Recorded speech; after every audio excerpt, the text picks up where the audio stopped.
Cette vidéo contient du second degré. League of Legends.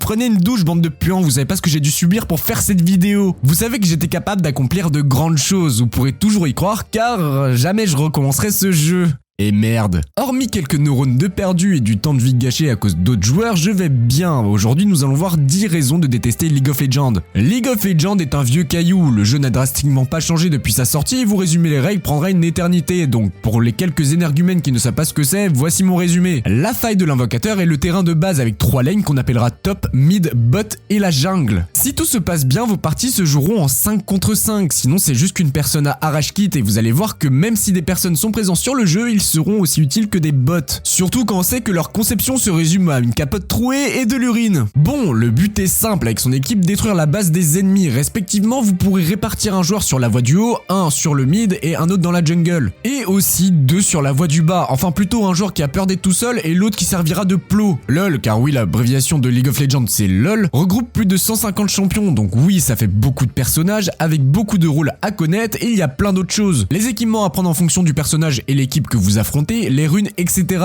Oui, une première raison de détester LOL. Pas du tout. Une des raisons de détester League of Legends, c'est sa communauté. Même si le jeu regorge de bons développements sur ses personnages et d'un vaste univers, la communauté reste très toxique. Mais avant d'expliquer le pourquoi la communauté LOL est toxique, il faut savoir que le jeu est découpé en plusieurs serveurs, donc par chez nous, EUW pour Europe de l'Ouest, que ce soit clair. Reprenons, vous êtes dans un jeu en équipe et même si la sainte commande /mutol vous permet de retirer le chat pour éviter de voir votre équipe s'insulter comme des gosses de bas âge à cause d'une raison idiote, il y a encore pire. Les pings et la voix de l'annonceur censé donner une information, très souvent ça vous cassera juste le moral. Car même si vous les retirez, oubliez pas que vous êtes dans un jeu en équipe et qui dit jeu en équipe dit récupérer des informations. Les pings sont l'arme parfaite pour vous faire regretter votre choix d'avoir lancé une partie. Cependant, en game, entendre un de vos coéquipiers vous marteler les oreilles avec ce foutu ping vous déconcentre. Vous voulez un exemple ?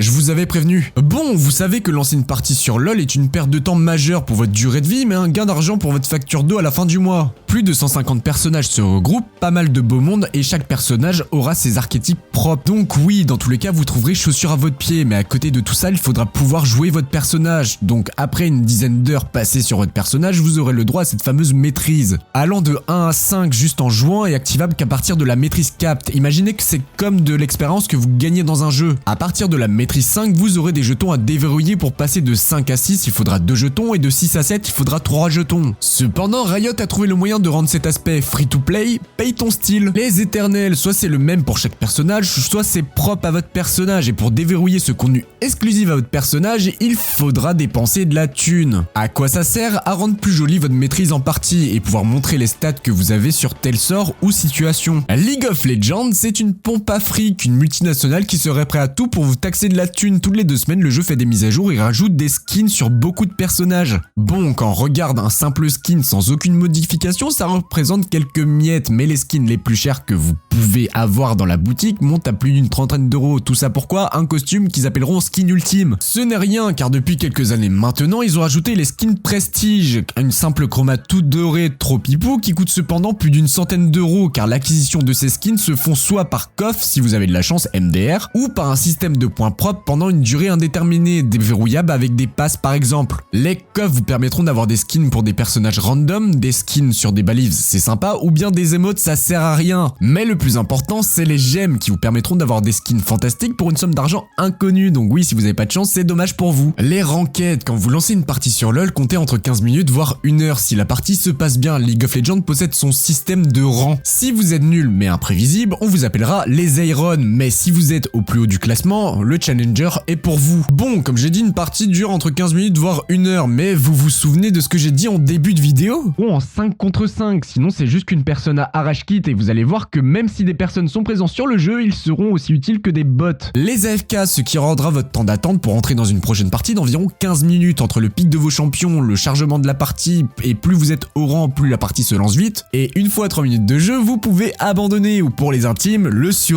Et parlons-en du surend, si votre collègue est AFK, AFK, vous pouvez lancer le surrend vers 3 minutes. Mais comme il y a des singes qui votent non et qui sont prêts à tout pour vous faire perdre du temps de vie, car d'après eux, ils sont sûrs de pouvoir gagner une partie en 4 vs 5. Bon, je vais pas m'éterniser sur les ranked car il faudrait 3 heures pour vous raconter toutes les choses à détester sur ce mode de jeu, donc likez la vidéo si vous voulez une partie 2 sur LoL. La jungle, ce monde hostile rempli de diverses créatures différentes de simples sbires qu'on peut trouver sur les lanes et que vos alliés vont adorer vous prendre pendant la partie. Car oui, le jungler est sûrement le rôle avec le plus de pression, vous êtes considéré comme le boucherou de votre équipe et c'est triste d'en arriver là car il y a plein de choses à dire. Petit 1, si votre allié meurt tout seul sur sa lane, c'est de votre faute. Petit 2, si vous prenez le sbire sans faire exprès, celui qui vaut le plus de gold pendant que vous venez aider votre allié, c'est de votre faute. Petit 3, si votre allié vous dit de venir, il faudra venir tout de suite, sinon les chances qu'il retourne à la base pour AFK sont augmentées de 50%. Petit 4, prendre le kill alors que vous grillez toutes vos options, c'est mal. Et c'est de votre faute. Bon, le rôle de jungler est assez simple, donner de l'aide à vos alliés, être là au bon moment si le jungler adverse vient, regarder et éclairer la carte et mettre en avantage votre équipe, mais la toxicité des joueurs de LoL vous fera passer de son meilleur ami à une ordure ultime si vous prenez un sbire sans faire exprès. La triche sur LoL est présente depuis longtemps et il y a même des sites spécialisés pour ça, donc bon, pour les incultes qui regardent la vidéo, un smurf c'est quoi? C'est votre grand frère qui va jouer sur un autre compte d'un rang inférieur à lui pour casser la gueule à du bronze ou du fer, car c'est drôle. Mais il existe aussi le Elo Boosting, c'est quasiment la même chose, là c'est le grand frère Challenger qui va prendre le compte de son petit frère pour le monter diamant alors qu'il était fer. C'est quand même dommage d'en arriver là à de la triche car ça ruine complètement l'expérience de jeu et l'objectif de se dire qu'un jour vous finirez le jeu. Ça reste quand même un marché quand même important et des personnes arrivent à en vivre et d'autres le font juste pour gagner un peu de sous. Le problème c'est quand vous affrontez un joueur d'un rang au-dessus, vos chances de gagner passent de 50% à 0, donc 15 minutes de vie perdue à cause d'un grand frère, ne trichez pas, c'est nul. Imaginez vous prendre un coin de table, vous reculez et vous marchez sur des clous rouillés, cependant ce n'est rien mais l'infection est tellement rapide qu'elle vous paralyse la jambe. En tombant vous vous mordez la langue mais en essayant d'avoir de l'aide, un gosse sort de son terrier pour se moquer de vous. Vous voyez de qui je veux parler. Il y a un champion sur League of Legends qui est... Non, c'est pas un champion, c'est le diable en personne. Timo, petite belette puante, trop kawaii Desune, est un personnage qui vous donnera envie de vous tirer une balle étant devenu le champion le plus détesté du jeu, mais pour vous montrer pourquoi, revenons sur les sorts. Chaque personnage possède un passif, 3 sorts et un ultime.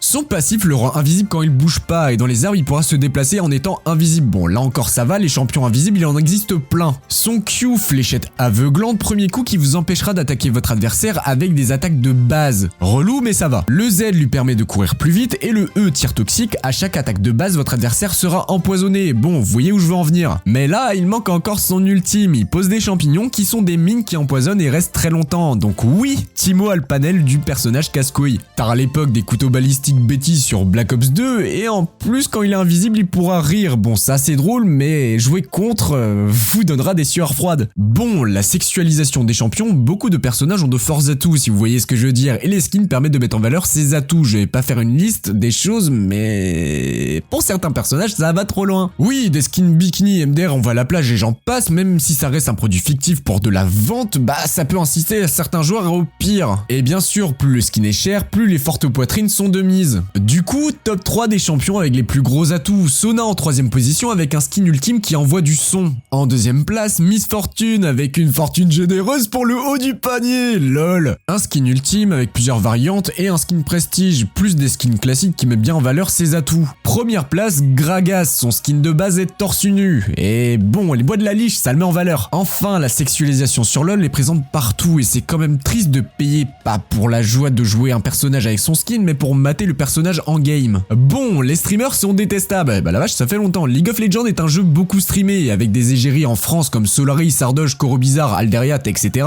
Mais là, je parle que des streamers, et soit vous regardez du top niveau, soit des mecs qui puent au jeu. Cependant, il y a aussi des streameuses étant très peu, car je vous rappelle, la communauté ne sent pas la rose, on y arrive à des comportements pauvres en humanité, pour certains viewers qui seraient prêts à tout pour l'avoir sans rien. Mais les streameuses sont aussi fautives de tout ça, même si certaines font du très bon contenu et ont un super niveau sur le jeu, mais certaines abusent de cette image pour vous prendre vos sous.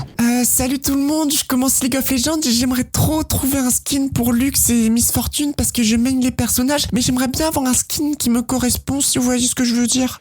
La sexualisation sur LoL n'est plus approuvée, enfin que Twitch arrive à faire abstraction de tout ça pour retirer les plus gros bonnets.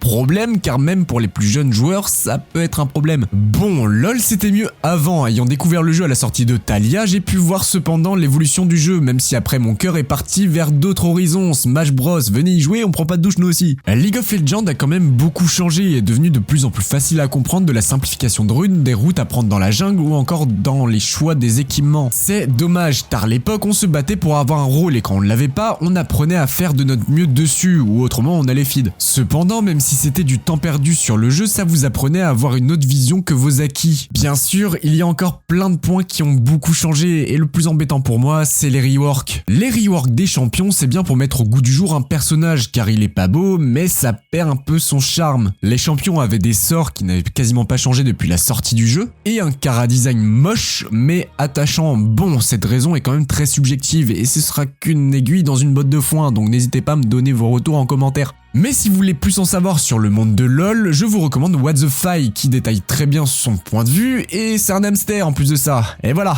peace!